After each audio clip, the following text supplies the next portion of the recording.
نہ نکلے، یوں ہی وقت بھی ضائع ہو، توانائی بھی ضائع ہو اس میں، اور کوئی تعمیری نتیجہ برآمد نہ ہو۔ وہ چیز لغو ہوتی ہے، لہو و لعب بھی اس کے لیے کہا جاتا ہے۔ وہ تو یہ ایسی کشتی کہ جو دریا کی یا سمندر کی لہروں میں یوں پھنسی ہوئی ہو کہ حرکت کو اس میں ہو رہی ہو اور ساحل کی جانب نہ جا رہی ہو، اس کے لیے وہ یہ لفظ بولا کرتے تھے۔ لہو اور لغو بھی اسی کے اندر ہے۔ لغو تو ہے ہی ایسی چیز کہ جو بالکل مہمل اور بے معنی وقت ضائع کرنے والی چیزیں جتنی بھی ہیں، جن کا کوئی عملی تعمیری نتیجہ مرتب نہ ہو رہا ہو، اس کو تو وہ لغو کہیں گے۔ اور دوسرا لفظ ہے تعصیماً۔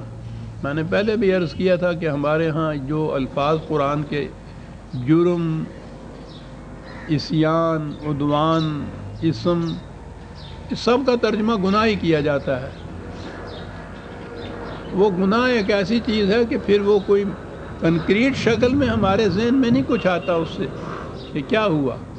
حالانکہ یہ الفاظ قرآن کے یہ نہیں ہے کہ اس نے برائے بیت شعر کے لیے یہ الفاظ مختلف استعمال کیے ہیں، ان میں سے ہر لفظ کا الگ الگ معنی ہے۔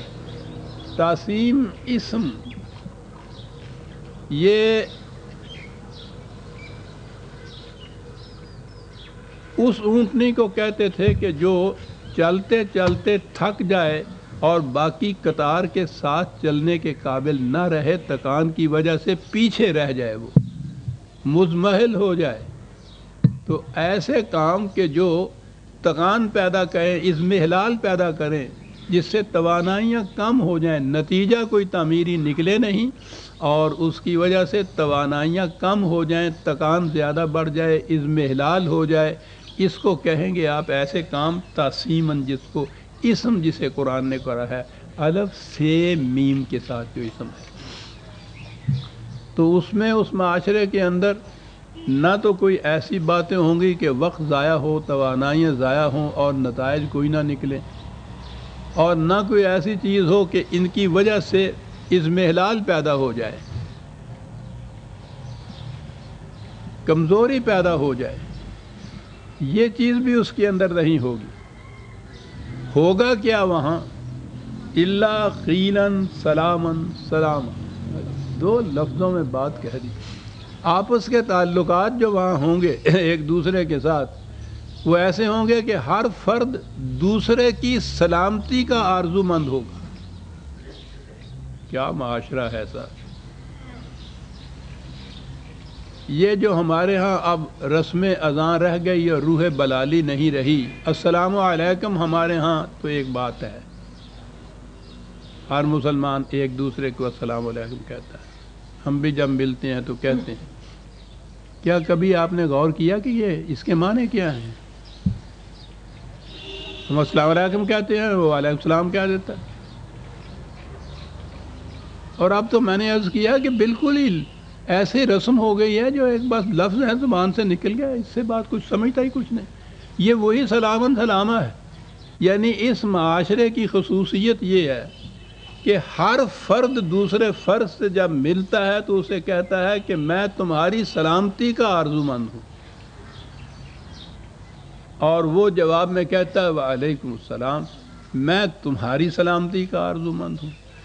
تو جس معاشرے میں ہر فرد دوسرے کی سلامتی کا آرزو مند رہے، آپ سوچئے کہ اس کے جنتی ہونے میں شبہ کیا رہ جائے گا۔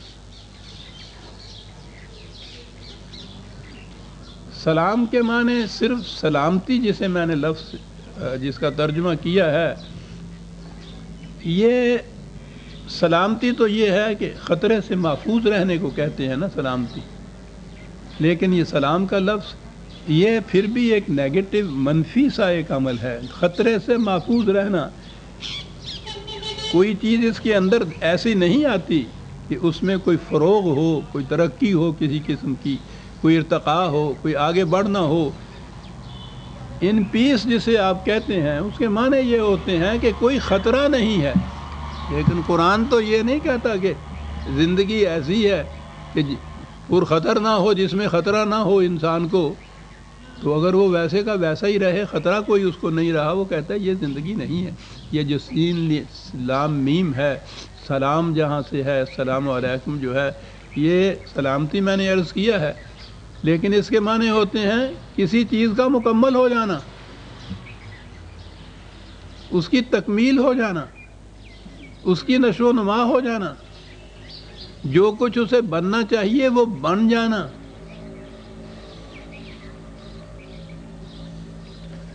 یہیں سے اسلام ہے۔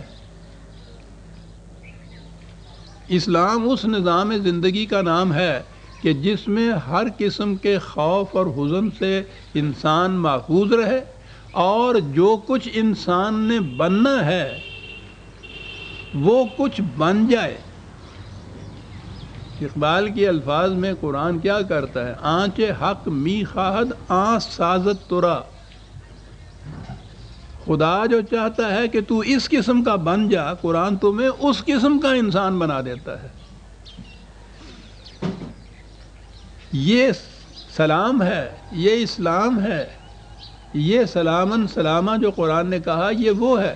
یہ وہ تھا کہ جس کے لیے کہا گیا سمبالیکلی کہ ملو تو ایک دوسرے سے کہو السلام علیکم، تمہاری سلامتی کا بھی خواہش مند ہوں، اور تمہاری نشو و نما کے لیے بھی جو مجھ سے ہو سکے گا وہ میں کروں گا، تمہاری تعمیر کی خاطر، تمہاری تکمیل ذات کی خاطر میں یہ کچھ کروں گا۔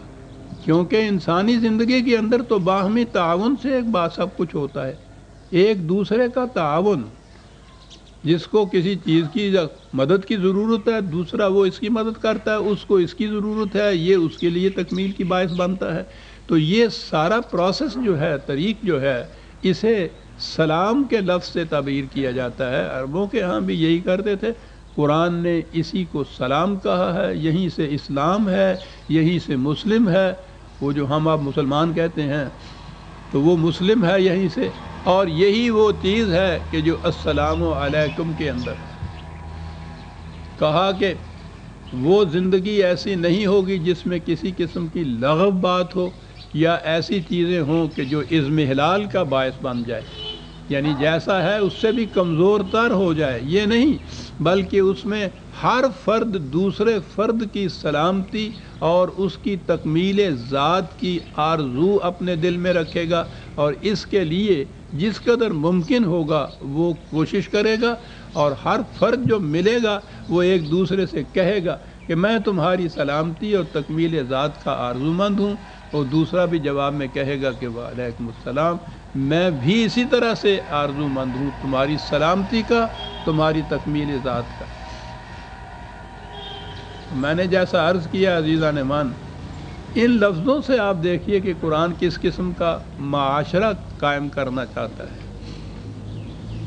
جو آج کل ہم نفاذ اسلام یا نظام اسلام کا نفاذ کہتے ہیں، وہ یہ چیزیں ہیں۔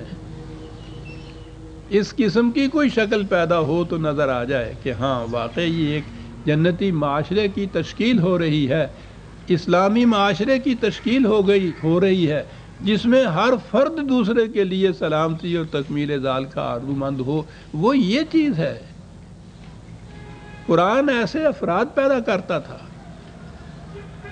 جن سے ایسا معاشرہ متشکل ہو، جس سے ایسا نظام قائم ہو جائے جس میں ہر فرد دوسرے فرد کی سلامتی ہی نہیں بلکہ اس کی تکمیل ذات کا آرزو مند ہو اور اس کے لیے وہ کوشش کرے۔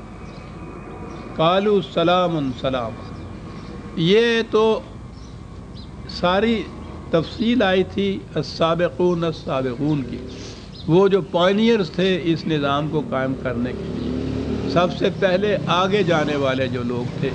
جیسا میں نے عرض کیا تھا کہ یہ وہ لوگ تھے کہ جن کے حصے میں مشکلات اور مصائب اور صعوبات ہی آئی تھیں، بڑے ایثار اور قربانیاں انہوں نے دیں، اور معاشرہ ابھی یہ قائم بھی نہیں ہوا تھا۔ اس معاشرے کے قائم کرنے کے لیے اس قدر مشکلات کا، صعوبات کا سامنا کیا، اور ان میں سے تو بیشتر ایسے تھے جن کی زندگی میں معاشرہ یہ قائم بھی نہیں ہوا تھا، وہ اسی کوشش کے اندر انہوں نے جان دے دی۔